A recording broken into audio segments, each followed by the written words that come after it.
أعوذ بالله من الشيطان الرجيم.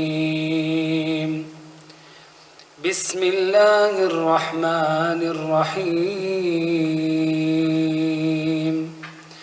أفمن يعلم أنما أنزل إليك من ربك الحق كمن هو أعمى إنما يتذكر أولو الألباب الذين يوفون بعهد الله ولا ينقضون الميثاق والذين يصلون ما أمر الله به أن يوصل ويخشون ربهم ويخافون سوء الحساب والذين صبروا ابتغاء وجه ربهم وأقاموا الصلاة وأنفقوا مما رزقناهم سرا وعلانية ويدرؤون بالحسنة السيئة أولئك لهم عقبى الدار جنات عدن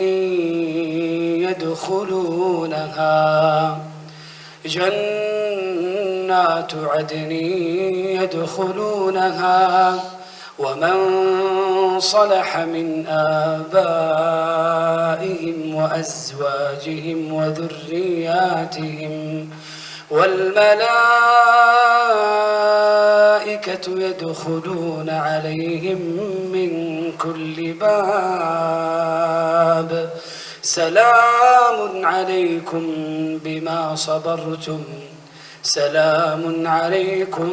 بما صبرتم فنعم عقبى الدار والذين ينقضون عهد الله من بعد ميثاقه ويقطعون ما أمر الله به أن يوصل ويفسدون في الأرض أولئك لهم اللعنة ولهم سوء الدار الله يبسط الرزق لمن يشاء ويقدر وفرحوا بالحياة الدنيا وما الحياة الدنيا في الآخرة إلا متاع الله يبسط الرزق لمن يشاء ويقدر وفرحوا بالحياة الدنيا وما الحياة الدنيا في الآخرة إلا متاع ويقول الذين كفروا لولا أنزل عليه آية من ربه قل إن الله يضل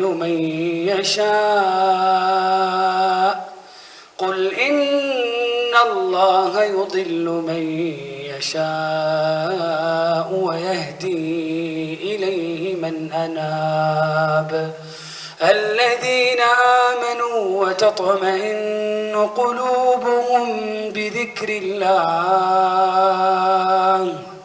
ألا بذكر الله تطمئن القلوب الذين آمنوا وتطمئن قلوبهم بذكر الله ألا بذكر الله تطمئن القلوب الذين آمنوا وعملوا الصالحات طوبى لهم وحسن مآب. الحمد لله وحده وأصلي وأسلم على من لا نبي بعده. أما بعد فسلام الله عليكم ورحمته وبركاته. وشكر الله لأخينا الشيخ صالح بفضل هذه الدعوة، وشكر الله لكم يوم أن اجتمعتم على هذه الأرائك الجميلة في الدنيا عسى أن نجتمع غدا على أرائك الجنة متقابلين. وأسأل الله أن يحرم هذه الجباه عن النار، وأن يجعل عيشنا وعيشكم سعادة، وأن يختم بالسعادة آجالنا، وأن يرحم كل نفس ما أدركت هذا الشهر ولا رمضان، وأن يجعل قبورهم بعد فراق الدنيا أغلى وأجمل منازلهم. يا رب يمن كتابهم ويسر حسابهم وبارك في الأحياء يا أكرم الأكرمين.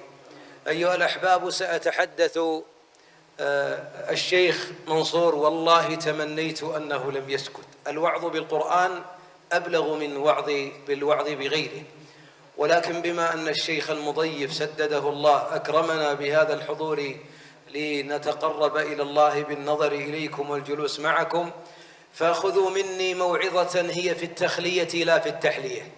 التحلية أن أعظ وأتحدث بالوعظ الجميل، وإن كل مؤمن يحب الوعظ، لكني سأتحدث لماذا نسمع المواعظ ولا نتعظ، ولماذا يوصف الجنة لنا، توصف بأنهارها ونعيمها، ومع ذلك البعض منا أثناء جلوسه يتعظ وقبل لبس حذائه يفتر. سأذكر لكم أخطر مرض وأخطر اختطاف. أتدري ما هو الاختطاف؟ اختطاف قلبك، أن يختطفه الشيطان فيحتله. ووالله الذي لا إله غيره إن بعض قلوب عباد الله مختطف، والدليل على ذلك أن له أعوام طوال ما تجاوزت صلاته أذنيه، وما قبل رمضان الماضي منه حتى يستعد لرمضان القادم. أتحدث لأننا في بريد رمضان، بريد رمضان شعبان. أسامة يقول لرسول الله عليه الصلاة والسلام: أراك تصوم. كان يصوم من شعبان حتى يقال لا يفطر. وقالت عائشة أنه كان يصوم شعبان كله، ويحمل هذا كله على الأغلبية لأنه معظمه. لماذا تصوم يا رسول الله؟ لأنه شهر ترفع فيه الأعمال. شعبان هو الرفع الختامي، وكل تاجر يعرف أن هناك جرد ختامي ورفع نهائي وختام للموازنات. هذا الشهر هو آخر شهر شرعي، نعم هو في الهجري ذو الحجة، لكننا نتحدث عن الشرعي. هذا الشهر ترفع الأعمال. وابن ماجة روى حديث عن رسول الله عليه الصلاة والسلام حسنه الألباني في سند، وصححه في سند آخر، أن ليلة النصف من شعبان يطلع الله لخلقه فيغفر له إلا لمشرك ومشاح. باقي ليلتين، وليس في ليلة النصف من شعبان لا صلاة رغائب ولا صلاة تسابيح ولا قيام خاص، لكن فيها فتش عن قلبك. أخطر مصيبة ليس أن يحترق بيتي وبيتك، ولا أن تقطع قدمي وقدمك، الله يعافيكم في أموالكم وأبدانكم ومن تحبون. والله إن أعظم مصيبة أن تدخل في شعبان بعد أيام، في رمضان بعد أيام، ورمضان الماضي بسبب أبو محمد أو أبو صالح أو أبو إبراهيم أو أبو عتيق. أنا أبو عتيق عشان ما يقول واحد جايني حتى الميكروفون زعلان من غضبه على من لم يصطلح مع أخيه في شعبان. أقول من أخطر المصائب اللي تمر على الإنسان أن الناس تعرض أعمالهم على الله وترفع أعمالهم على الله إلا فلان بن فلان. لماذا؟ ليس لأنه لم يكن من المصلين ولم يكن يطعم المسكين، لا، هو يطعم المسكين ومن الطيبين، ونعم أبو فلان، وأول من يدخل المسجد، وأحيانا يصوم الاثنين والخميس، وأحيانا يتصدق، وأحيانا يقوم الليل، لكنه عياذا بالله مصاب بالسرطان، ليس في بدنه إنما في قلبه. قلبه مختطف، قلبه جزيرة محتلة، قلبه سكنه البغض، والبغض سرطان سماه الحبيب الحالقة. الحالقة، ما هي الحالقة؟ لو أن إنسانا منا مع موس ويمر الموس على رأسه وقرعة ما شاء الله تشوف وجهك فيها، ويقول يا شيخ أنا لا ينبت لي شعرا. ما نبت لك شعر لأن الموس في يدك، ما رفعت لك أعمال من أعوام طوال. والله يا أحبابي واحد يقول يا شيخ أنا لي 20 سنة ما سلم على ابن عمي. قلت هذا آخر رفع لصلاتك من 20 سنة، محروم، أنت عدو لنفسك. الله ترفع له الأعمال في النهار، في الليل يرفع له قبل عمل النهار، هذا الرفع اليومي. الرفع الأسبوعي تعرض الأعمال عليه الخميس والاثنين، هذا أسبوعي. لكن ما استفدت من المواطن هذه والفرص تلك ما أقل من شعبان، ما أقل من شعبان. وشعبان سفير رمضان، وشعبان بريد رمضان، وشعبان النافلة قبل رمضان. أحبابي العلم عندنا كلنا، والفقه عندنا كلنا، والآن الحمد لله www. تدخل في 20,000 موقع يعلمك الأحكام وتسمع فيه المواعظ. بقي القلب المختطف، السجناء اللي في قلوبنا. بعضنا عنده عنبر كامل من السجناء، آل فلان ما يسلم عليهم، وزميله ما يسلم عليهم، وابن عمه ما يسلم، وخاله بينه وبينه، وأخته لا يتصل بها بسبب شحناء. الله يحسن عزاك في قلبك وتلبس ثوب جديد وفي رمضان وتبغانا نقول من الفائزين، إلا الله يحسن عزاك في طاعاتك. القلب يتقلب، ولذلك سمي قلبا. ومن أخطر ما يلعب الشيطان به على عباد الله الصالحين المتقين المصلين أنه يحرش بينهم حتى لا ترتفع الطاعات لهم.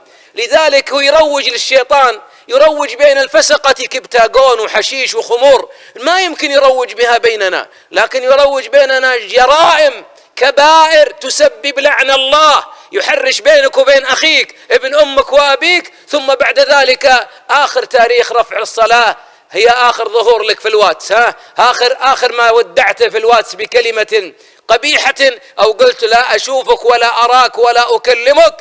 ومن هنا نقول إن من منة الله علينا أن أحياء.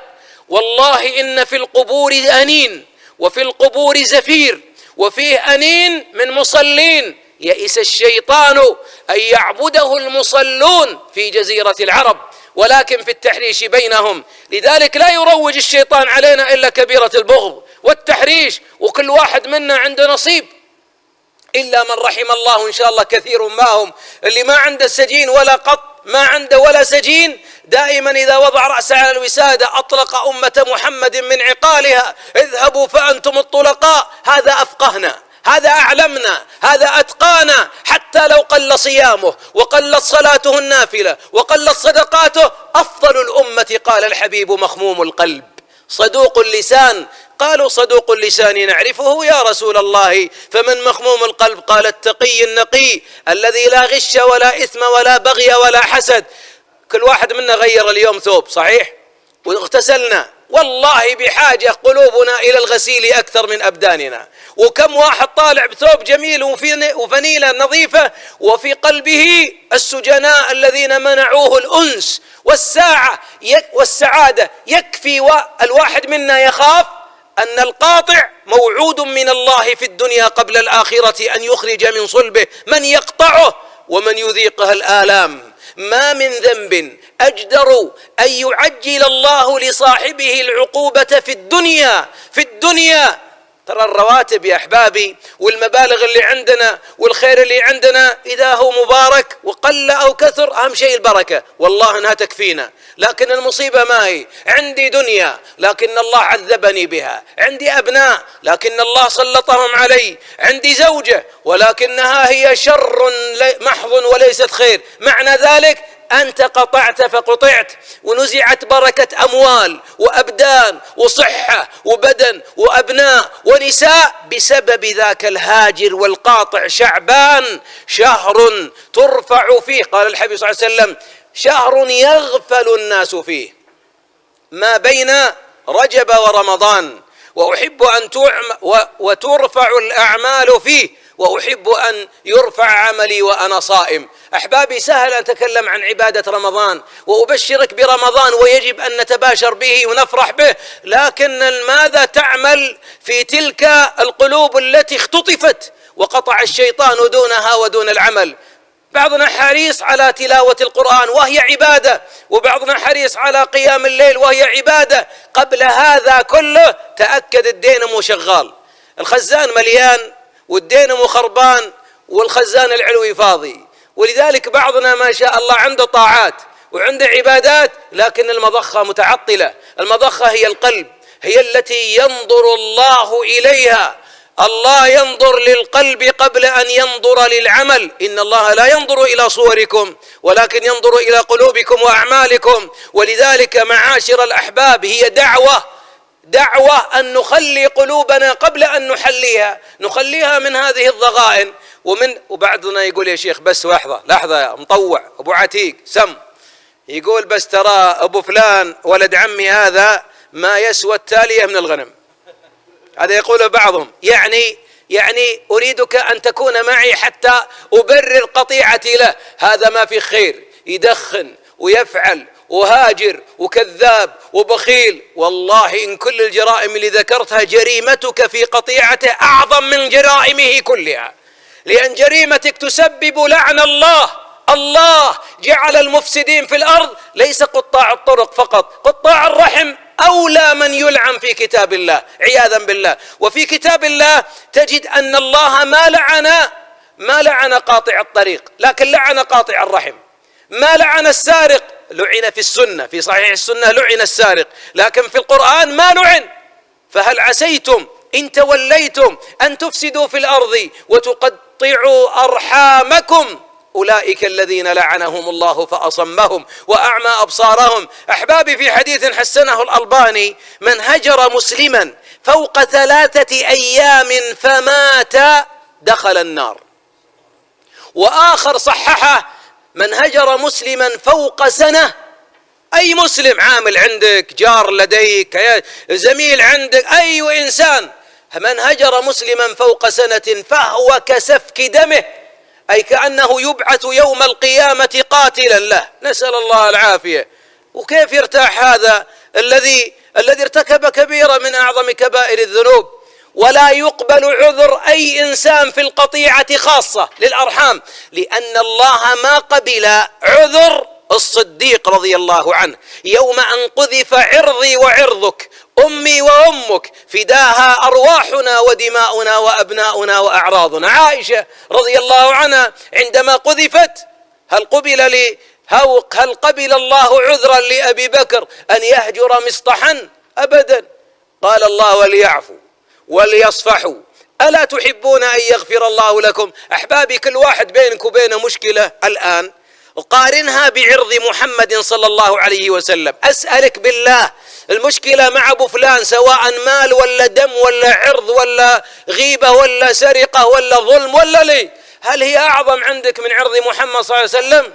اتق الله في نفسك. إذن فلماذا يا مؤمن تهجر مسلما؟ لا يحل لمسلم أن يهجر أخاه فوق 3 أيام 72 ساعة، بعدها تغلق أبواب السماء دون رفع الأعمال. وهنا والله الخسارة، وهنا والله المصيبة. ولذلك البعض قد يقول: يا شيخ وعظنا، عطنا بعض المواعظ الجميلة في وصف الجنة. طيب أنت خربان، أنت عندك الدينمو خربان والمضخة خربانة والبطارية فاضية. اشحن أولا وركب برنامج يوصلك إلى هذا. ولذلك قليل من القرآن يكفينا في الوعظ، آية تكفينا في الوعظ. لكن أحيانا ماذا قال الله بعد قوله في سورة محمد: فهل عسيتم إن توليتم؟ قال بعدها: أفلا يتدبرون القرآن أم على قلوب أقفالها. والقلب إذا صار مقفل والمفتاح مع الشيطان وحاطه الشيطان في الميدالية، حلها، طلع هالمفتاح من الشيطان. ولذلك بعضنا كل ما تقول اتق الله صله، قالوا بس ولو، والله كل ما بغيت أروح يا شيخ نفسي ما تقبلني، ما تقبل أن تذهب. إبليسك شيطانك هو الذي منعك أن تصل، لأن الله وعدك بالعز ووعدك بطول العمر ووعدك جل وعلا بالخلف، ووعدك الله بأن أليس فمن عفا وأصلح فأجره على الله، الأجر على الله، والنعمة والعطية على قدر معطيها. أعطيكم موقف أحبابي من المواقف. أنا كنت ألقي في مستشفى، وكان هناك جمع من الأطباء، وكان المستشفى المجموعة بأكملها أطباء قلب، فتحدثت عن صدمة.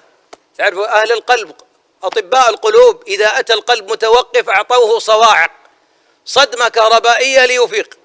فقلت له: رمضان دخل وبعض رمضانات مضت ما رفعت، فكيف تفرح بالجديد وأنت لم ترفع القديم؟ فقال أحدهم: أعوذ بالله من الشيطان الرجيم. قلت: هذه صدمة قلبية لكل مريض قلب حتى يتابع نفسه. ثم ألقيت موعظة في صفح المؤمن عن إخوانه حتى يصفح الله عنه. أحبابي، أحيانا لربما بعضنا أن يعتقه الله من النار قيمته وثمنه أن يعتق أولئك من اللوم، وأن يصل ما أمر الله به أن يوصل. بعضنا محروم بسبب أنه يبغى يقتص في الدنيا. يا أخي خلي شيء في الآخرة، كل شيء في الدنيا يا أخي دع شيئا عند الله. والكاظمين الغيظ والعافين عن الناس والله يحب المحسنين.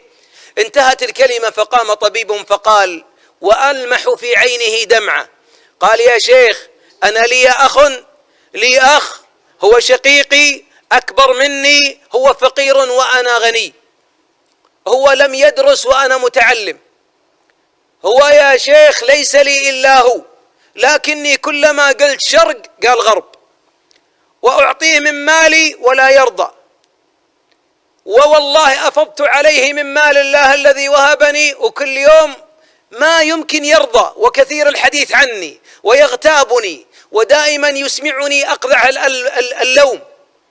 قلت: قد ابتلاك الله بالغنى وابتلاه الله بالفقر، ويمكن بلواه بالفقر أخف حسابا عند الله من بلائك بالغنى. وثم ماذا؟ قال: قطعته، ولي سنة لا أسلم عليه، وقلت له: اقلب وجهك لا أشوف وجهك، الشرها مو عليك، الشرها على اللي يعطي واحد مثلك. قلت له: مسكين، أنت سكنت معه رحما واحدا؟ قال: لي والله. قلت: ورضعت من نفس الثدي الذي رضع منه؟ قال: لي والله. أمك موجودة؟ قال: لا. أين هي؟ ماتت. أمك لو خرجت من قبرها كانت ترضى بفعلك؟ قال: لا. قلت: إذن أحسن الله عزاءك في كل توفيق جمعته في السنوات الماضية. يا شيخ وش أسوي فيه؟ قلت: أصبر عليه لعل الله ما فتح لك باب التوفيق، رتبة، وكان عسكري وطبيب استشاري.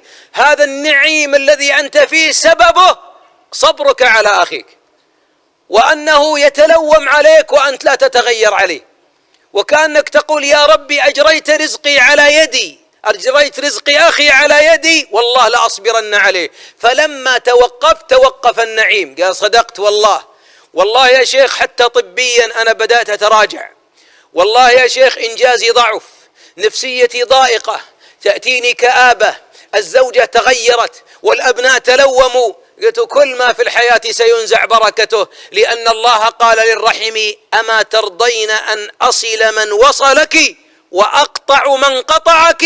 قالت: بلى رضيت. قال: فذلك لك. ولذلك أنت قاعد تقطع نفسك. نعم، أعطه وهو ما يستاهل. يقول واحد: يا شيخ هذا ما يستاهل. طيب أنت يوم الله رزقك تستاهل، الله يحفظك. تصور لو أن الله ما يرزقنا إلا على المطيعين، كم واحد بيموت جوع اليوم؟ لو الله ما يعطي الهواء إلا المتقين، والله إن كان ولا أكسجين المستشفيات ينعشنا، لكنه يعطي الظالم والضال والكافر والمؤمن والتقي. سبحان الكريم رب العالمين، ربنا بنعمه. لذا اقبل عباد الله كما خلقوا، انصحهم لا حرج. وعاد المسكين واتصل على أخيه، وسمعت بكاءه في آخر المسجد، يقول لأخوه: أنا بجيك في الجنوب حتى أقبل ما بين عينيك، وذاك يقول: والله ما تجي، والله لا أجي أنا، وكل واحد منهم يقول بجي الثاني، وتصافت القلوب في اتصال ما ذهب إلا ربع دقيقة. لذا كثير من القضايا التي علقت مع إخوان لنا ومحب لنا سببها قيمتها نصف ريال اتصال، نصف ريال تتصل عليه، ترسل له رسالة، والشيطان سيرغمك ويحاول أن يمسك يدك. ارفع أنت الخير، خيرهما الذي يبدأ بالسلام.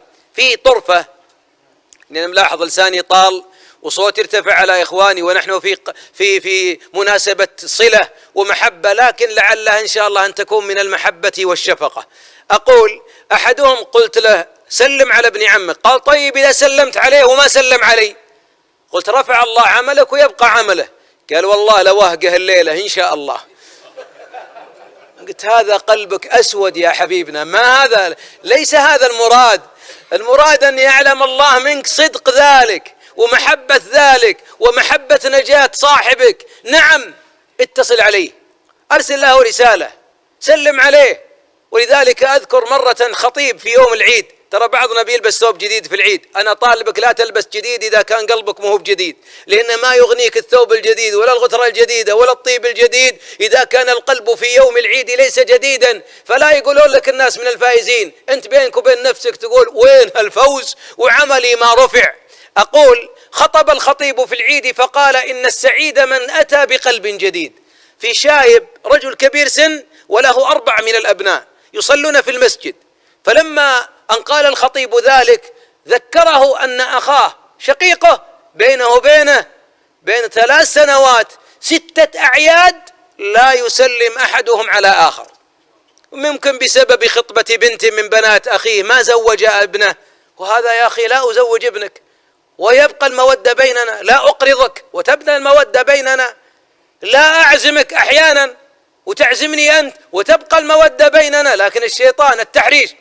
فلما انتهت صلاة العيد قام كبير السن وخلفه 4 أسود رجال أبنائه، فأتوا يقبلون رأسه فقالوا له من الفائزين يا أبوي؟ قال من الخايبين. قال أعوذ بالله، يا الله فالن خير. أبوي عسى ماشر، بسم الله عليك، ناقص السكر؟ قال لا ناقص الإيمان.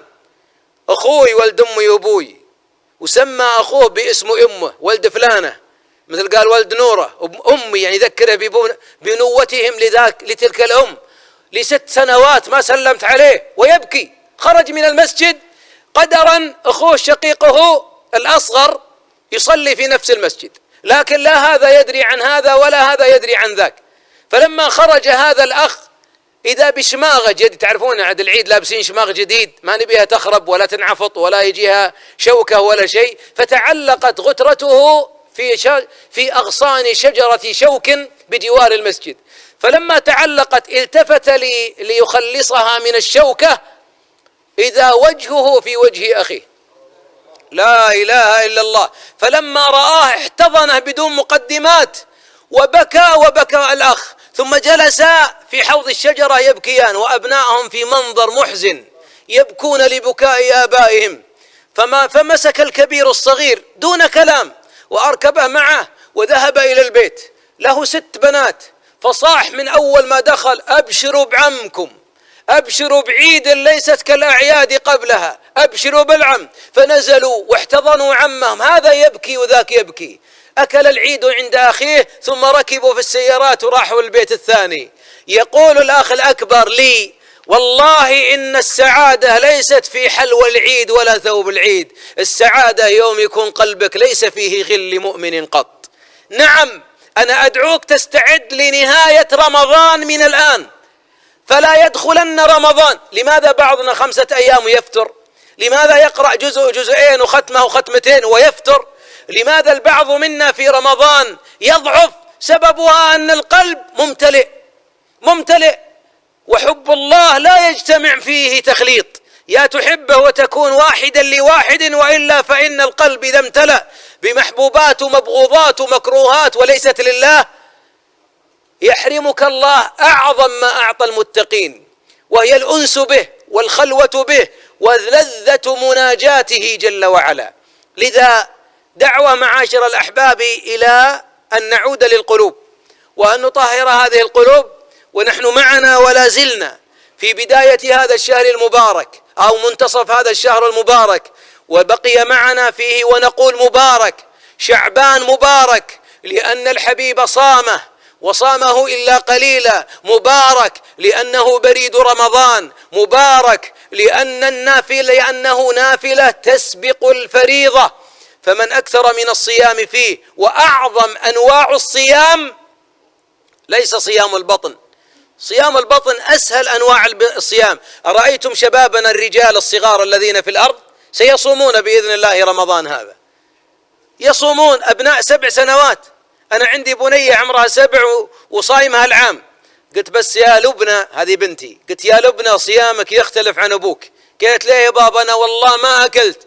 قلت أنت ما أكلتي وأنا ما أكلت، لكن قلبي أطهر من قلبي، ويا ليت قلبي قلب طفل، لأن الطفل يقتتلون في النهار وما ينامون إلا مصطلحين، يتضاربون على الكورة وبعدين يلعبون بنفس الكورة اللي تضاربوا عليها، يرميه من السيكل وهذا يرمي الثاني، ثم يركب رديفا لأخيه على سيكله ويروحون، والنبي لنا 17 سنة عشان تصفى القلوب. لا حول ولا قوة إلا بالله. لذا نحتاج إلى الصيام بمفهومه الشامل، ألا وهو صيام القلب، لأن الله عندما فرض الصيام قال لعلكم تتقون، والتقوى ليست في البطون، التقوى في القلوب. الحبيب أشار إلى صدره فقال التقوى ها هنا، التقوى ها هنا. أظن وقتي انتهى، لكني معاشر الأحبة أختم بالوصايا. الوصية الأولى: إياك أن تؤجل الصلح مع متخاصم معه إلى الغد، فإن تأجيل التوبة ذنب يحتاج إلى توبة. عجل بها فلا تدري هل تدرك رمضان أم لا. الثاني: لو أن الآجال، الله يمد في أعماركم على الطاعة، لا تقولون سعد بن عتيق جاي من الرياض وجايب هدم اللذات، لكن أقول لو أن الآجال تأتي رسالة جوال، وأتاني الآن رسالة من جوالي أني سأموت وبيني وبين مؤمن شحناء، هل أصطلح معه؟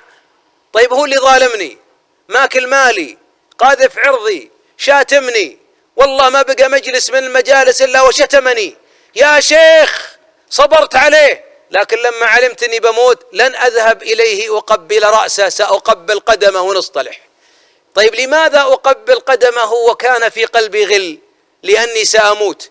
اللي عنده ميثاق من الله وموعد ألا يقبض هذا العام فليسوف كما يريد، فليسوف. بل من عنده ميثاق أنه سيدرك رمضان، بعضنا لا يدري أيدرك رمضان أم لا. الثالث: لا تفتش الماضي وتفتش إرشيف الماضي، هو اللي بدأ أنا اللي بديت. تستطيع أن تصطلح معه مباشرة، أو اذهب إلى مؤمن تقي وقل أصلح بيننا. والحبيب قال في حديث صحيح: قوموا بنا نصلح بين إخواننا في بني سالم بن عوف عندما اختصموا في قبى. نصلح بينهم، وأنا أذهب وأرسل فلان يصطلح وقل له ياخذ من دنياي اللي يريد، أهم شيء يبسط يده. الرابع: إذا رفض هذا أن يصطلح معك أبشرك أن أعمالك ترفع، وأن الله الغفور سبحانه يرحم، لأنه سبحانه علم منك صدق نيتك عندما أقبلت على أخيك. فبادر وأرسل الوسائط، وكل واحد منا وإيش رأيكم يطلع لها الحين اختبار، هذه يسمونها في التدريب اختبارات. لو أنه كل واحد منا يخرج في ذهنه شخص ما يحبه، بينه وبينه مشكلة، ما رأيك تخرج صورته الآن ثم نبدأ ندعو له. أنا مرة قلت الواحد، أنتم معي، قلت لواحد: ادع للمؤمنين، والآن شوف لك واحد ما تحبه وادع له، لعل ملكا يرد عليك ويقول آمين ولك بمثل. قال: الله يغفر للمسلمين والمسلمات والمؤمنين إلا أبو عبد العزيز. لماذا أبو عبد العزيز؟ قال: الله يرزقه تريلة مسرعة وسواقها ملتفت، يبغى يرتطم به دون أن يهدئ. ليه يا حبيبنا؟ مؤمن مسلم دعا عليه. لماذا؟ يمكن واحد منا فقط، سجين واحد في صدرك يمنعك قبول العمل ورفع العمل والسعادة والأنس بالله والخلوة بالله بسبب هذا الغل. إن أعظم نعيم لأهل الجنة: ونزعنا ما في صدورهم من غل تجري من تحتهم الأنهار، ونزعنا ما في صدورهم من غل إخوانا على سرر. نزعنا، لو لم ينزع الله من قلوبهم الغل والله ما يسعدون. عط واحد أعظم القصور وأجمل النساء وأعطه مليارات الأموال، في قلبه غل، والله لا يسعد. الله حرم الله عليه السعادة حتى يطهر قلبه. لذلك معاشر الأحبة فلنعش نعيما قبل النعيم، ونعيم اللي قبل النعيم هو نعيم الجنة المعجل في الدنيا، أن ينزع الله من قلبك الغل. ولذلك لو أن إنسانا الآن، الشيخ صالح مبشر بالجنة، الله يرزقه الجنة مثال، آمين، اللهم آمين، ووالديه وكل من قال آمين، آمين على طول، آمين كلنا بلا شك. هذا الرجل قلنا له يا شيخ بشرك الله بالجنة، أسألك بالله ما العمل الذي أوصلك للجنة؟ أليس هذا سؤال فطري سنقوله له مثال؟ فيقول ولكنك لا تستطيع. يا شيخ بإذن الله بنحاول، كان مال دفعنا أموالنا، كان اللي تبي يا شيخ. قال لا، أن تنشغل بالدعاء لمن تبغض أكثر من دعائك لمن تحب. اختبار. قال يا شيخ ما دعينا للي نحب فنروح ندعي للي نبغض، الله يجزاك خير. وبعضنا فعلا والله، قال لي أحد مشايخي إذا بلغت مرحلة تدعو لمن أبغضك وعلمت أنه حاقد عليك وأنه يغتابك، تدعو له من قلب صادق، إذا بلغت ذلك بلغت خم القلب والسعادة المعجلة. ولذلك ما مصلحتنا أن يعذب الله مؤمنا بسببنا؟ وش مصلحتك يا مسلم؟ حتى لو ظلمني الله يجعل ظلمه لي بابا للجنة له، وأن يجعل ذنوبه في حقي من باب الحسنات له، ماذا يضرني؟ ما يضرني شيء، مسلم يا مسلم. ولذلك لربما يوم القيامة إذا جمع الله الأولين والآخرين نادى مناد فليقم من له حق على الله فلا يقوم إلا العافين عن الناس. الله أكبر. يمكن صلاتي وصلاتك ما تدخلنا الجنة، لكنك تعفو فينادي الله أنا أولى بالعفو منه، خذوا عبدي إلى الجنة. إنه يحب من عباده العافين، ورحمته قريب من المحسنين. وليعفوا وليصفحوا، ألا تحبون أن يغفر الله لكم؟ كأنها رتبت رحمة الله لك أن ترحم وأن تعفو عن غيرك. أحبابي، الاختبار، العد التنازلي لرحيل شعبان بدأ، وليس العبرة أن تصل رمضان، العبرة أن يكون عملك قبل رمضان رفع، وأن بعد ذلك تتأكد من خلو هذه المضخة من كل. والله لو تتصل المرأة الآن علينا وتقول يا فلان الدين خربان والخزان فاضي، وش تسوي يا شيخ؟ أكرمك الله يا شيخ، ونطلع يا شيخ العالم بيموتون ظما وبيتروشون وبتغسل ثيابها وعيالها، صحيح؟ طيب انت خربان الدين مولك 15 سنة 7 سنوات سنة شهر شهرين يوم يومين، أما تصلحه ليرتفع العمل؟ تدخل في موسم الجنة والجنة فتحت أبوابها والشياطين صفدت مردتها والنار غلقت. يا أخي اتق الله ولا تدخل في هذا الموسم الجميل بسبب هذا الغل الذي في القلب. اغسل قلبك بماء العفو والإيمان، واعلم أن ساعة العفو عن الناس ساعة عصيبة، لكنه يعقبها لذة وعزة وسعادة. وصدق الحبيب يوم أن قال ما زاد الله عبدا بعفو إلا عزة. أكرمك الله بالجنة كما أكرمتنا، وجمعنا الله وإياكم على أرائك النور ومنابر النور يا رب العالمين، وغفر لأرحامنا وجيراننا ومن أحبنا فيه ومن أحببنا فيه. اللهم اغفر لأجدادنا وجداتنا وآبائنا وأمهاتنا وأعمامنا وعماتنا وإخواننا وأخواتنا وأخوالنا وخالاتنا وأبناءهم والمسلمين والمسلمات والمؤمنين والمؤمنات الأحياء منهم والأموات. اللهم في هذا الشهر المبارك وفي هذا اليوم المبارك نشهدك يا أكرم الأكرمين أنا أعتقنا من في قلوبنا لأجلك يا واحد يا أحد، فاجعل عفونا عن خلقك بابا إلى جنتك وبابا لجيرة نبيك إمام العافين عليه الصلاة والسلام.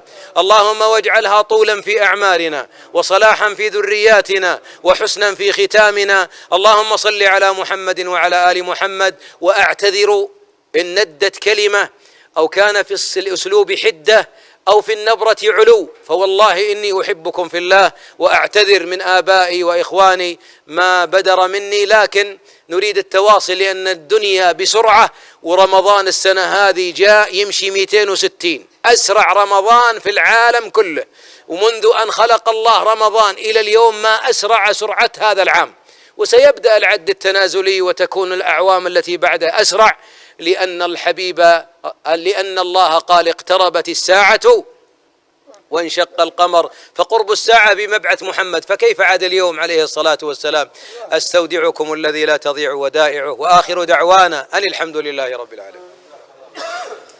بسم الله والحمد لله والصلاة والسلام على رسول الله وعلى آله وصحبه وسلم تسليما كثيرا إلى يوم الدين. أما بعد، إخواني الكرام الأحبة، والله الواحد يستحي أن يتكلم بين يدي الشيخ سعد، ولكن جزاه الله خير، وأسأل الله سبحانه وتعالى أن يرفع قدره في الدنيا والآخرة. وأيضا أمام المشايخ يعني سامحونا، ولكن من باب قول الله سبحانه وتعالى وذكر فإن الذكرى تنفع المؤمنين. وأحبابي، يعني أثني على كلام الشيخ حفظه الله، وأقول يا إخواني، والله من أعظم الأمور التي تطهر القلوب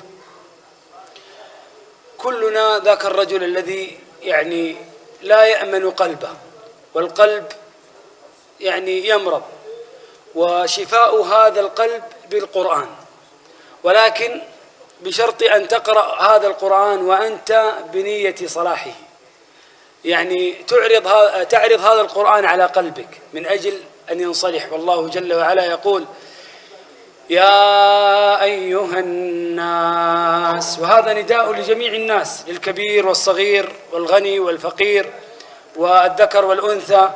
يا أيها الناس قد جاءتكم موعظة من ربكم وشفاء لما في الصدور.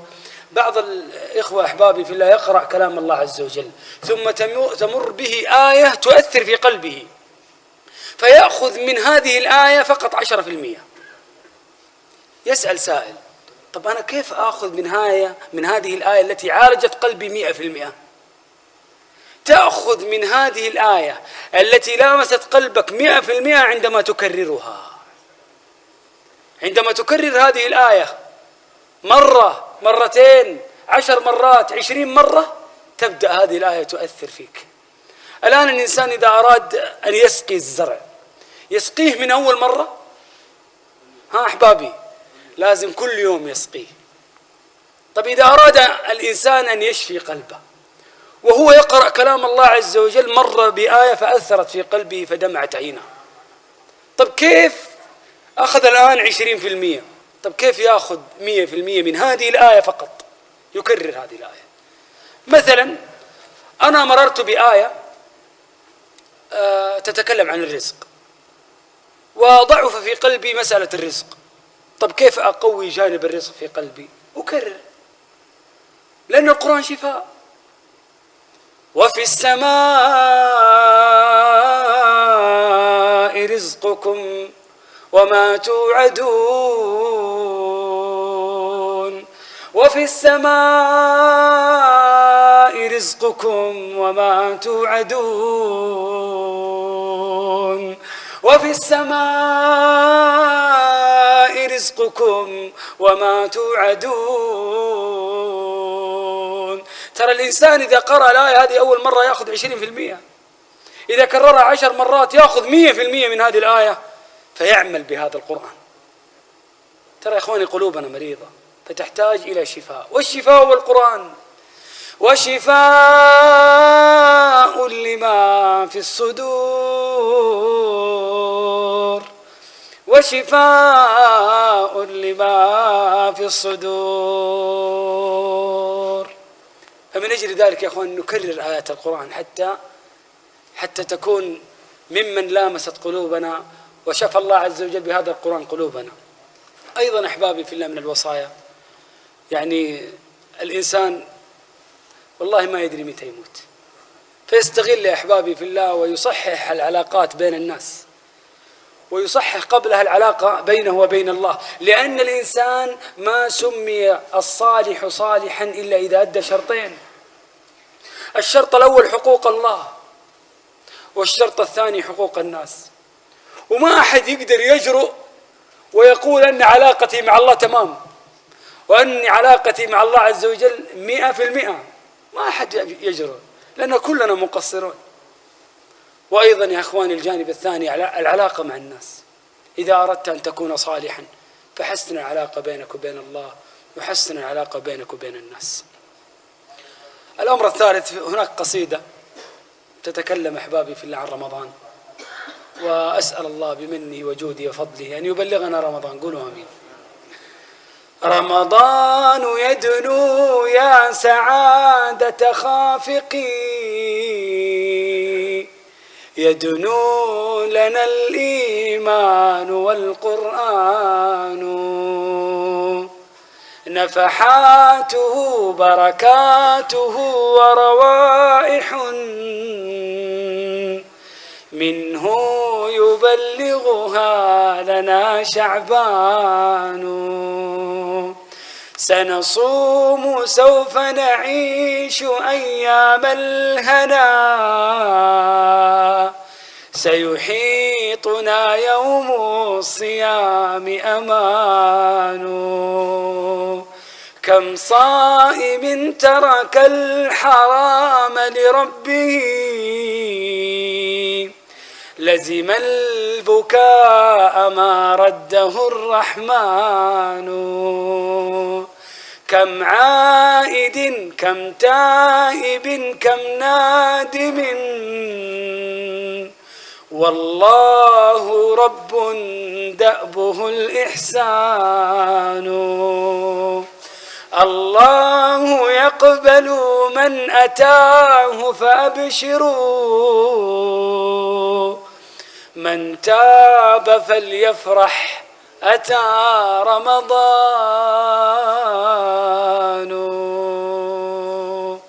اللهم بلغنا رمضان. قولوا آمين. وأحسن من هذا الكلام كلام ربنا سبحانه وتعالى عندما قال في سورة البقرة: شهر رمضان الذي أنزل فيه القرآن هدى للناس وبينات من الهدى والفرقان. فالله يسعدكم جميعا ويرضى عنكم جميعا، ونشكر الشيخ صالح على هذه الاستضافة، ونشكر الشيخ سعد على إتاحة هذه الفرصة. جزاكم الله خير. سامحوني. صلى الله وسلم على سيدنا ونبينا محمد.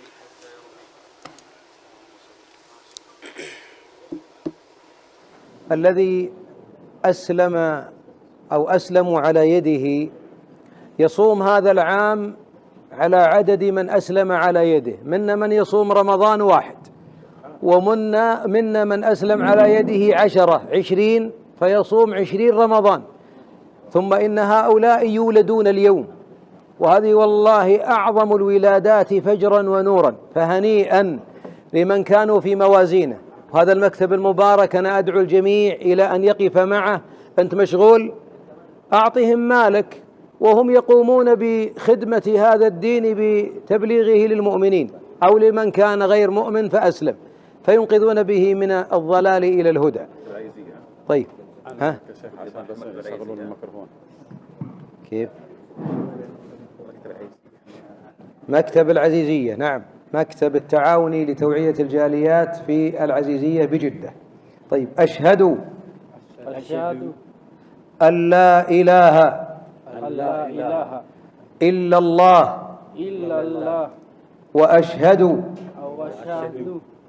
أن محمدا رسول الله. الحمد لله الذي أنقذهم من النار. الله أكبر. السلام عليكم. جزاك الله خير. حياكم الله. نفع الله بكم. الله يثبتكم. الله يثبتكم. الله يثبتكم.